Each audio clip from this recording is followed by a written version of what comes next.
एकीकडे काँग्रेस विद्यार्थ्यांच्या बाजूने आंदोलन करतात तर दुसरीकडे काँग्रेसच्या कार्यालयाबाहेर आता भाजपची लोक आता आंदोलन करताना आपल्याला या ठिकाणी पाहायला मिळत आहे। काँग्रेसच्या कार्यालयाबाहेर भाजपने आता आंदोलनाची हाक दिलेली आहे। काँग्रेसच्या कार्यालयाबाहेर आता भाजप आंदोलन करते। मुंबई अध्यक्ष अमित साटम यांच्या नेतृत्वामध्ये हे आंदोलन सध्या सुरू आहे। कालच पंतप्रधान नरेंद्र मोदींच्या दिल्लीतल्या निवासस्थानाबाहेर केलेल्या आंदोलनाचा भाजपकडून निषेध करण्यात येतोय आणि याच पार्श्वभूमीवरती सध्या काँग्रेसच्या कार्यालयाबाहेर भाजपने आंदोलनाची हाक दिली। पोलिसांचा मोठा फौजफाटा या ठिकाणी तैनात करण्यात आलेला आहे। मुंबई अध्यक्ष अमित साटम यांच्या नेतृत्वामध्ये हे आंदोलन करण्यात येत आहे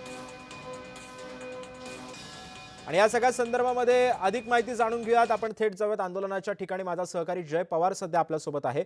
जय, आपण बघतोय की कालच म्हणजे राहुल गांधींनी मोदींच्या घराबाहेर आंदोलन केलेलं होतं आणि आता आज काँग्रेसच्या कार्यालयाबाहेर आता भाजपची लोक आंदोलन करतायत। काय एकंदरीत परिस्थिती आंदोलनाच्या ठिकाणी? पोलिसांचा बंदोबस्त कशा पद्धतीने तैनात करण्यात आलाय? नक्की जगदीश, आपण पाहू शकतो की या ठिकाणी आंदोलन जे आहे आता भाजपच्या माध्यमातून केले जाते। मी तुम्हाला दाखवू इच्छितो या ठिकाणी काँग्रेसचं टिळक भवन हे संपूर्ण कार्यालयाचा परिसर हा आपण जर पाहिला तर या संपूर्ण परिसरात पोलिसांचा बंदोबस्त फौज फाटा हा संपूर्ण परिसरात तैनात आहे। तर दुसरीकडे याच टिळक भवनच्या परिसरातील मध्यभागाच्या रोडवरती भाजपचे कार्यकर्ते पदाधिकारी या ठिकाणी आक्रमक भूमिका आपल्याला घेताना पाहायला मिळत आहेत। मोठ्या प्रमाणावरती युवा जे पदाधिकारी आहेत, नेते आहेत, ते सर्व या आंदोलनामध्ये सहभागी झालेत। पोलिसांकडून सध्या त्यांना ताब्यात घेतलं जात आहे। खरं म्हणजे राहुल गांधी यांनी काल पंतप्रधान नरेंद्र मोदी यांच्या निवासस्थानाबाहेर त्या ठिकाणी आंदोलन केलं होतं आणि त्याचे पडसाद हे आता मुंबईमध्ये उमटताना पाहायला मिळते। भाजपच्या वतीने त्या ठिकाणी निषेध नोंदवण्यात येत आहे। त्यासोबतच राहुल गांधी यांच्या विरोधातल्या घोषणा या ठिकाणी देताना पाहायला मिळते। स्वतः अमित साटम यांनी खरं तर राहुल गांधी यांच्या विरोधातली भूमिका ही घेताना पाहायला मिळते। त्यांच्या नेतृत्वात हे संपूर्ण आंदोलन या ठिकाणी सुरू असल्याचं आपल्याला पाहायला मिळते। मोठ्या प्रमाणावरती नागरिक कार्यकर्ते या ठिकाणी जमलेत। पोलिसांकडून आता सध्या भाजपचे सर्व पदाधिकाऱ्यांना जे आहे ते ताब्यात घेतलं जात आहे। आपण पाहू शकता की या संपूर्ण परिसरात खरं तर मुंबई पोलिसांचा बंदोबस्त हा आंदोलनापूर्वीपासूनच या ठिकाणी तैनात आला होता। कारण की ज्यावेळीस पोलिसांना माहिती मिळाली की भाजपच्या वतीने मुंबईतील काँग्रेसच्या कार्यालयाबाहेर आंदोलन केलं जाणार आणि याची दक्षता मुंबई पोलिसांना घेण्यासाठी आता मुंबई पोलीस सुद्धा या ठिकाणी अलर्ट मोडवरती होती। आपल्याला पाहू शकतो आपण कशा पद्धतीने या ठिकाणी कार्यकर्त्यांना या ठिकाणी उचललं जातं। आपण काही कार्यकर्त्यांशी बोलायचा प्रयत्न करूया।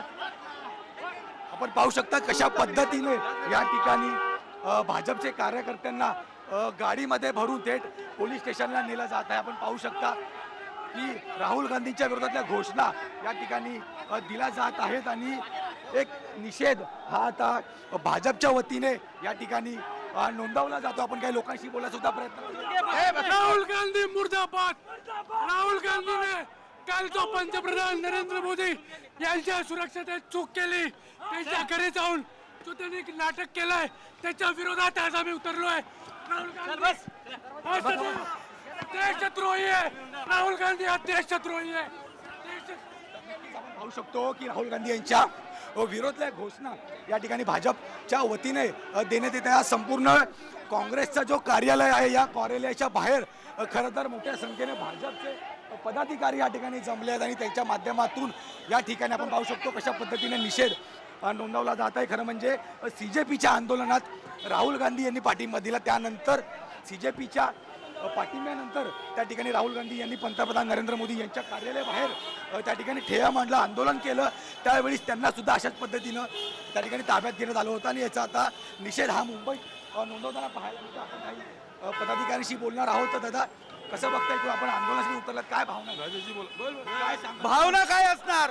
हा नालायक राहुल गांधी पंतप्रधानांच्या निवासस्थानी आंदोलन करतोय। त्यावेळेला केंद्रीय मंत्री ज्यावेळेला त्यांना भेटायला जातात त्यावेळेला एक बोलतो आणि नंतर परत बोलतो की आम्ही इथून हटणार नाही। या अशा निर्लज्ज विरोधकाला हे समजावण्यासाठी हा इथे आंदोलन झालेलं आहे आणि भारतीय जनता पार्टी मुंबईच्या वतीने हा आंदोलन झालेला आहे। आम्ही चेतावणी देतो या लोकांना, पंतप्रधानांच्या सुरक्षेच्या इथे हलगर्जीपणा केलात आणि नाटक केलात तर तुम्हाला जशाच तसं उत्तर दिलं जाईल। नक्कीच आपण पाहू शकतो की हा संपूर्ण परिसर सध्या भाजपच्या कार्यकर्त्यांनी भरून गेल्याचं आपल्याला पाहायला मिळतं। खरं तर मोठ्या संख्येने या ठिकाणी कार्यकर्ते पदाधिकारी जमले। पोलिसांच्या माध्यमातून यावरती आता कडक कारवाई ही केली जात आहे. जे आंदोलक या ठिकाणी येत आहेत त्यांना थेट आता पोलिसांकडून ताब्यात घेतलं जातं आणि त्यासोबतच ही सुरक्षा आपण पाहू शकता.